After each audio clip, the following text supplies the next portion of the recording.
Rasper Beats.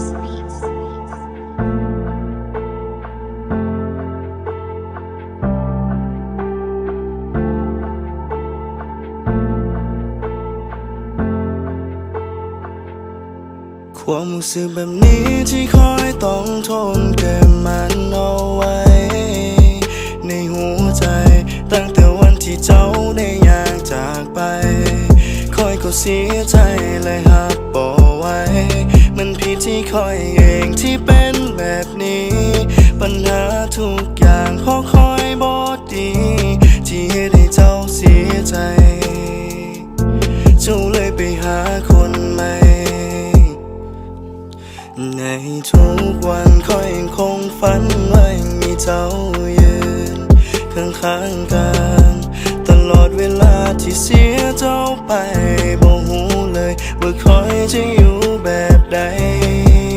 ถึงจะลองเปิดใจให้คนอื่นเข้ามา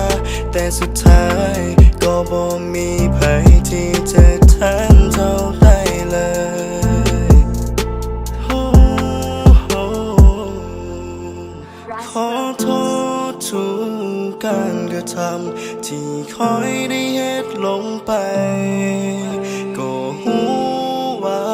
ทุกคำที่คอยอธิบายมันบ่มีความหมาย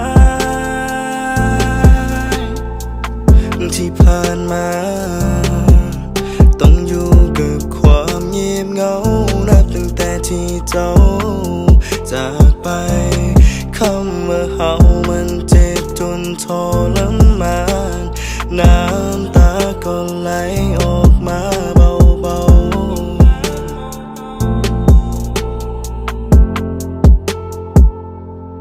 ความรู้สึกแบบนี้ที่คอยต้องทนเก็บมันเอาไว้ในหัวใจ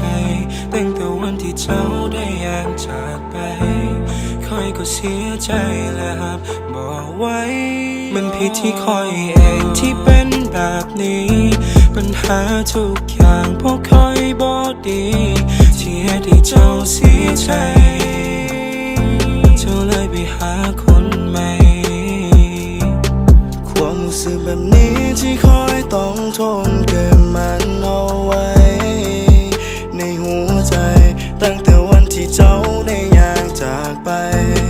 คอยก็เสียใจเลยหักบอกไว้มันผิดที่คอยเองที่เป็นแบบนี้ปัญหาทุกอย่างเพราะคอยบอดีที่ให้เจ้าเสียใจเจ้าเลยไปหาคนใหม่